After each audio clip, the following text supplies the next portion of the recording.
취향만큼 존중받아야 되고 또 취향만큼 배려해야 되는 분야가 있을까 싶습니다. 똑같은 영화, 똑같은 음악, 똑같은 소설, 똑같은 그림, 하물며 그 어떤 키워드를 하더라도 우리들은 다들 다른 생각, 다른 의견, 다른 취향을 갖고 있습니다. 이승철이란 가수는 제게 애증의 대상이었습니다. 그토록 멋진 부활의 보컬을 나가 홀로서기를 했던 미운 존재이기도 했고, 그러면서 또 동시에 김태현이라는 걸출한 기타리스트의 그늘에서 감히 독립적으로 벗어나지도 못했던 아쉬운 존재이기도 했습니다. 징그러울 정도로 노래를 잘 불렀고, 또 뭐라 그럴까, 사실 노래의 신이죠. 이승철만큼 노래를 맛있게 부르는 가수가 우리나라에 있을까? 라는 질문에 저는 감이 없다라고도 말하고 싶습니다.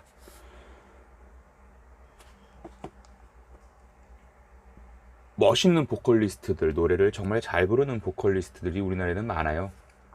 조용필, 임재범, 이승환, 많죠. 헤아릴 수 있겠습니까? 근데 이승철이 갖고 있는 힘은 정말 모든 노래들을 이승철화하는 거죠. 그리고 이승철이 갖고 있는 그 특유의 감칠맛이라는 향신료를 아낌없이 뿌린다는 것에 있습니다.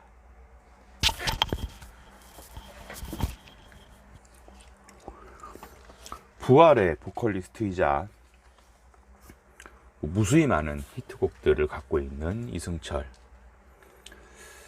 어찌 보면 그는 그냥 솔로로 독립하면서부터 우리가 흔히 말하는 가수이자 보컬리스트이자 노래꾼이었죠. 그런 이승철에게 아티스트적인 면을 기대한다라는 것들은 사실 조금 무리이진 않을까라는 생각도 저는 가끔 돌이켜 보았을 때 해봅니다. 사실 이렇게 뜨뜨미지근한 이야기들을 하는 이유는 이승철의 앨범 4집 색깔 속의 비밀, 영어로는 The Secret of Color 라는 앨범을 소개하기 위해서입니다.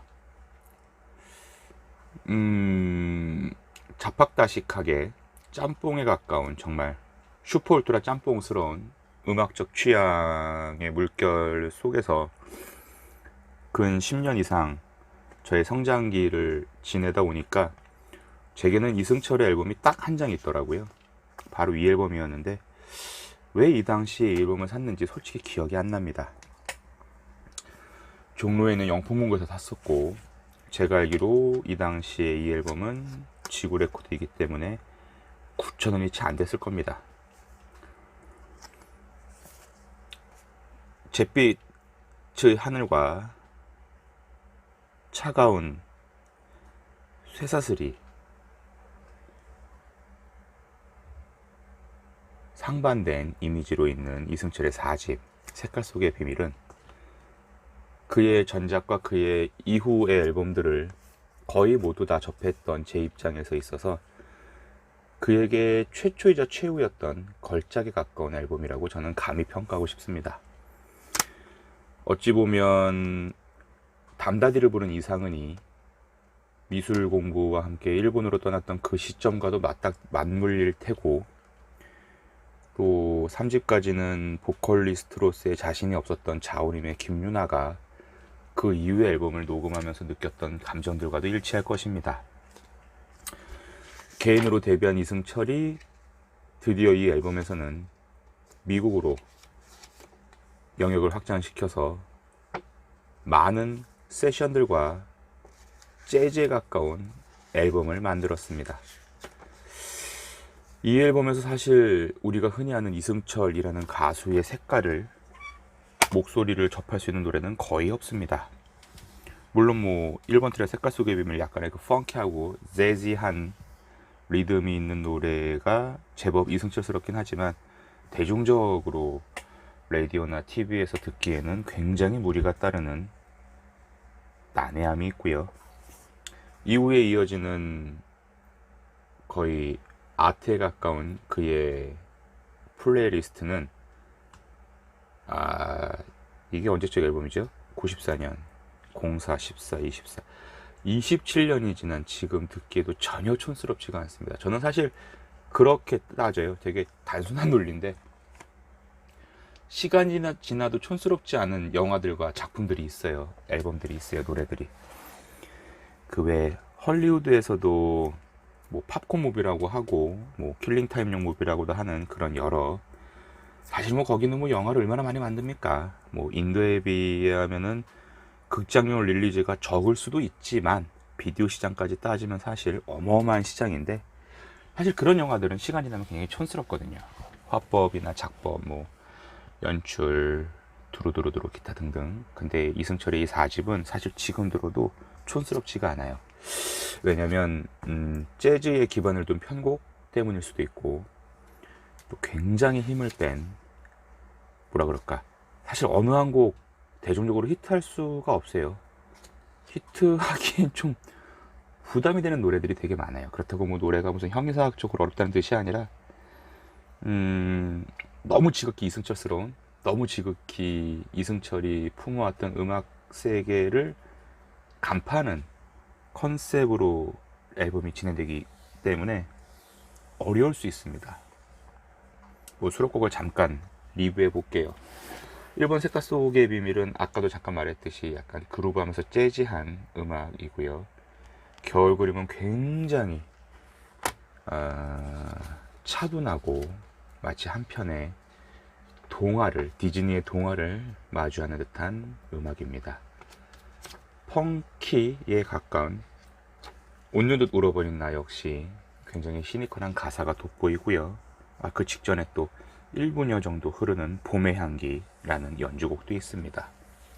제가 개인적으로 이 앨범에서 가장 최고로 꼽는 5번 트랙 작은 평화는 사랑하는 남자와 여자의 어떤 로맨스를 그리는 곡인데요. 가사 굉장히 서정적입니다. 아쉽게도 이승철이 작사 작곡에 참여하진 않았네요. 이후 뭐 그루브함과 펑키함 그리고 재즈에 가까운 음악들이 이어지고요. 그리고 10번 부활의 3집에 수록된 3집이었나? 아무튼 소나기라는 곡이 또 김태원의 활약을 받아서 실리게 되죠. 그런 것 같아요. 이 약간의 반골 기질이 있고, 또 이왕이면은 좀 보물찾기와 같은 마음으로 숨은 보석들을 찾는 그런 느낌으로 음악을 듣는 입장에서는 이승철의 4집은 정말 걸작이다. 걸작이 좀 과하면 수작이다, 명작이다, 명반이다 라고 말을 하고 싶고요. 이 앨범이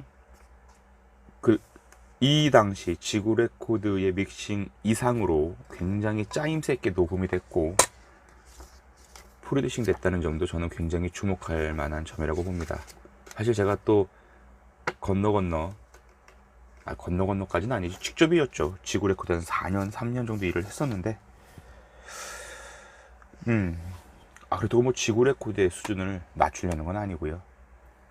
약간 좀 다른 레이블에 비해서 아쉬웠던 지구 레코드의 퀄리티라는 것들을 전제로 깐다면 이승철의 4집은 분명히 그 가치가 어마어마한, 이승철 본인에게도 그리고 대한민국 대중음악 역사에서도 굉장히 어떤 기점 그리고 어떤 포인트를 남길 수 있는, 족적을 남길 수 있는 앨범이다라고 저는 정말 감히 말을 하고 싶습니다.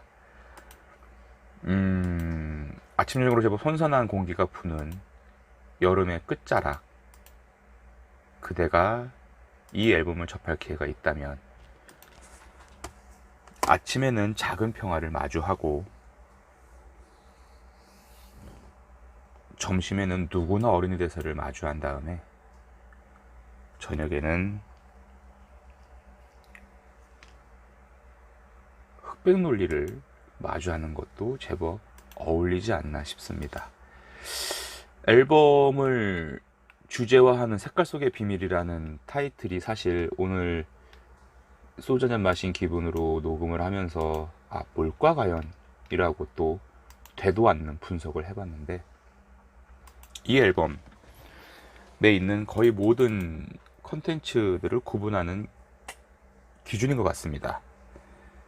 계절, 웃기도 하고 울기도 하는 나, 그리고 어른과 아이, 검정과 하양, 이 모든 것들이 대입되면서 우리들의 생각, 우리들의 사고방식들을 조금씩 이야기하는 가사들도 제법 매력적입니다.